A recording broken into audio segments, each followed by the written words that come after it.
Hi, welcome to Susan Dishes It Out.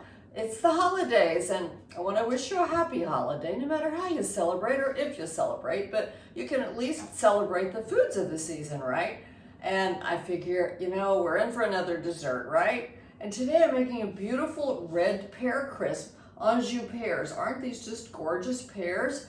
And this is a very impressive, beautiful dessert, so tasty, but it's not complicated, it's not hard. The hardest or the most time consuming thing is just chopping the pears.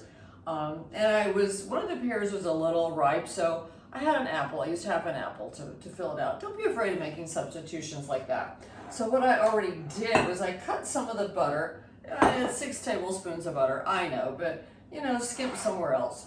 You're not gonna eat all 6 tablespoons when you eat it, unless you eat the whole crisp, which you might be tempted to do. But anyway, cut the butter. I have some, it's kind of sticky. I have some gluten-free all-purpose flour, and I'm adding, this is for the topping here, and I'm adding oats and a little bit of brown sugar, light brown sugar, and salt, and let's see, what is this? What is this? Yeah, I guess it's also a little bit of flour. Anyway, so I'm adding that. Let's see, what have I got? The topping, nutmeg. Yep, it should be oats flour. Yeah, I just added some of the flour. Anyway, I got confused, what can I say? A lot going on the holidays, you know what I mean?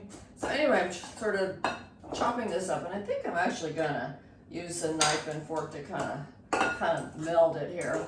And then you just put the topping over the pears. You mix a little spice with the pears, like cinnamon, and I use fresh grated ginger. Can you use this ginger, the powdered ginger? Sure, but fresh makes it really nice. A little bit of nutmeg and a little bit of xylitol. I don't use granulated sugar, like refined sugar for anything, but I do like xylitol.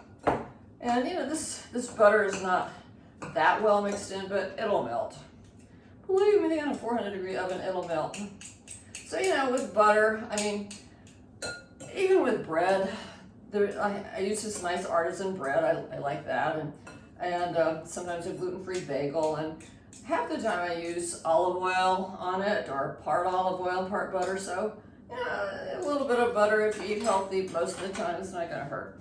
So then I'm going to put my pears in a bowl. Aren't they just beautiful? Now, you can use the brown pears or the green pears if you like, but I don't know why I wouldn't want to use anything with these gorgeous red pears. And I'm going to use a little of just mix the spices in here with the pears, just kind of coat them. A little bit of nutmeg. A little bit of nutmeg goes a long way. The sugar, the sweetening, and the ginger. Yum, yum. So just kind of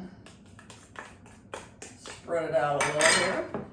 Just mix that. Then you put this in the bowl. You put the topping on the top, like I would suggest. topping on the top.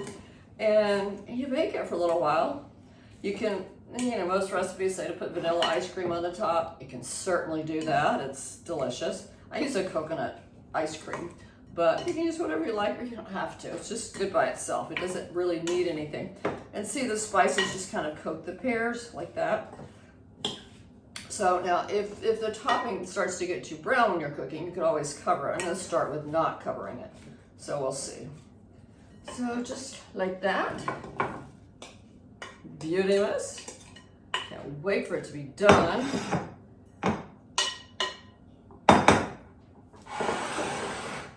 And then you just put the topping on the top. The D'Anjou pear was brought here about 1842. It's from the D'Anjou region in France, northern France or Belgium, but it was named after the D'Anjou region in France. And a Colonel Wilder brought it here. He had the D'Anjou pears on his estate in Boston. So from there, I don't know, the rest is history, right? Anyway, so I'm gonna put this on top and then bake it, and I can't wait to eat it. This is really one of my favorite crisps or desserts. I love fruit pies and fruit crisps, and they're reasonably healthy, and as desserts go. You know, a little butter and a little flour and all that's okay. But okay, so there we go.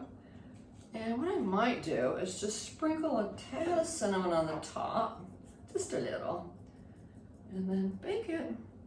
And then about half an hour or so. And the hardest part of this is, again, is smelling it while it's cooking and not wanting to just open the oven and grab it and eat it right then. Okay, so that's it. See how easy that was? I mean, yeah, I had it all together and all laid out, but you can do it. You can do it. It's very easy. Like I said, it's a really impressive dessert. People go, oh my God, it's just mouth-watering. All right, catch you later on Susan Dishes That Up. Thank you for watching, and I'll show you the finished result after it's done. Have a lovely, lovely season, and be well and be safe. And I'll see you soon when the clicker clicks off.